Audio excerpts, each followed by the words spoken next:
Ε, Παρακαλώ, κύριος Κουριδάκης έχει το λόγο. Με πρόλαβε ο κύριος Φωτάκης σε αυτά που είπε, ομολογουμένως. Ήταν σχεδόν τα ίδια. Επισημαίνω ότι ήταν πρόσωπος όλων των παρατάξεων ο κύριος Γιαννουλάτος στο Συμβούλιο Παραβατικότητας, με πρόεδρο τον κύριο Χριστόπουλο, ο οποίος παρευρίσκεται και εδώ.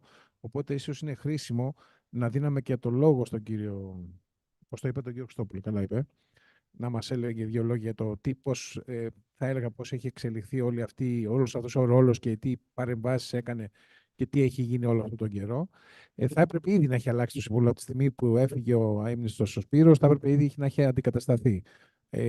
Πέραν του λάθους που δεν είναι σύσταση, αλλά είναι, θα έλεγα, ενεργοποίηση ή αλλαγή, θα έλεγα, επικαιροποίηση, ενεργοποίηση, όπως θέλετε πείτε το. Πάντως θα έπρεπε να αντικατασταθεί και ο ποθανόν ο Σπύρος Γιαννουλάτος, όπως επίσης είναι πολύ χρήσιμο αυτό που είπε και ο κύριος Φωτάκης, ότι θα έπρεπε να εκπροσωπούνται όλες οι παρατάξεις, γιατί σε τέτοια θέματα δεν έχουν να κάνουν ούτε παραταξιακά, ούτε κομματικά, ούτε πολιτικά. Μάλλον πολιτικά έχουν να κάνουν. Αλλά θα πρέπει όλοι μαζί να παλεύουμε με τον καλύτερο δυνατό τρόπο ώστε να μειώσουμε αυτό το φαινόμενο, το οποίο είναι συνεχώς εντείνεται, συνεχώς αυξανόμενο. Την Παρασκευή, νομίζω το Σάββατο, μία από τις δύο μέρες, η μαθητής του γιού μου πήγε στο νοσοκομείο. Από ξύλο στην πλατεία της Άνοιξης μεταξύ δροσιωτών και ανοιξιωτών. Το αναφέρω και αυτό γιατί είναι κάτι το οποίο είναι πολύ φρέσκο, θα έλεγα. Άρα λοιπόν είναι χρήσιμο και εκπρόσωποι των παρατάξεων και άνθρωποι οι οποίοι έχουν πραγματικά και γνώση και εμπειρία και θέληση να παλέψουν και να προτείνουν πράγματα. Νομίζω ότι είναι χρήσιμο και να αυξηθεί ο αριθμός από 7, 9, 11, τέλος πάντων. Δεν έχει και νόημα, θα έλεγα, ο μονός αριθμός, γιατί δεν υπάρχουν ψηφοφορίες, από όσο ξέρω. Είναι θέματα τα οποία είναι προτάσεις. Ακριβώς, είναι συμβουλευτικό, άρα λοιπόν ούτε το 7, 9, 11 νομίζω έχει καμία σημασία. Τέλος πάντων, νομίζω ότι σαν Συμβούλιο σήμερα θα πρέπει αυτό να συζητήσουμε και φυσικά δεν ξέρω αν θα πρέπει να γίνει με απόφαση δημάρχου τα ονόματα που θα απαρτίζουν με απόφαση δημάρχου. Οπότε μπορεί η δήμαρχος να ζητήσει από κάθε παράταξη να προτείνει έναν πρόσωπο. Δεν είναι απαραίτητα να είναι δημοτικός σύμβουλος προφανέστατα, αλλά να δεσμευτούμε όλες οι παρατάξεις ότι αυτό το Συμβούλιο Παραβατικότητας να μπορέσει πραγματικά να δουλέψει ώστε να μειωθεί αυτό το φαινόμενο.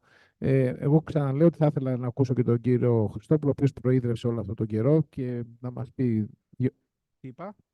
Συντονιστή, συγγνώμη, εντάξει, τον κύριο συντονιστή. Πρόεδρος του Δήμου, ναι, ζητώ συγγνώμη. Αυτά προς το παρόν. Ευχαριστώ. Ο κύριος Καριστινός, παρακαλώ. Ευχαριστώ πολύ, κύριε Πρόεδρε.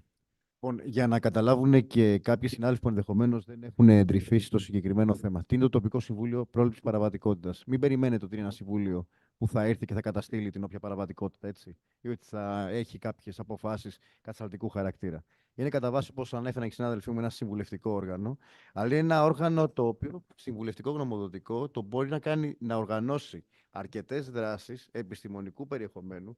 Γι' αυτό και αποτελείται και από ειδικούς επιστήμονες που μπορούν να αντιμετωπίσουν τα ζητήματα της παραβατικότητας και της βίας, κυρίως δε των ανηλίκων. Γι' αυτόν τον λόγο και θα δείτε ότι συμμετέχει ο ψυχολόγος του Δήμου, προκειμένου φαντάζομαι θα είναι ο κύριος Λάσδας, και η κοινωνική λειτουργός από τον Δήμο, νομίζω ήταν η κυρία Βέλμαχο στο προηγούμενο τοπικό συμβούλιο. Αυτό τι σημαίνει και γιατί πρακτικά χρειάζεται? Δεν ξέρω πόσοι από εσάς. Είναι σοβαρό το θέμα, και το γενικότερο θέμα της βίας είναι σοβαρό και μας αφορά όλους. Δεν ξέρω πόσοι από εσάς έχει τύχει, φαντάζομαι, να έρχεται σε μια επαφή με το τοπικό αστυνομικό τμήμα, το οποίο είναι υποστελεχωμένο, όπως όλοι ξέρουμε, αλλά η ασφάλεια και το ΑΤΑΦ, να ξέρετε, διενεργούν τεράστιο έργο. Έτσι. Παρακολουθούν πάρα πολλά περιστατικά, σαν αυτά που ανέφερε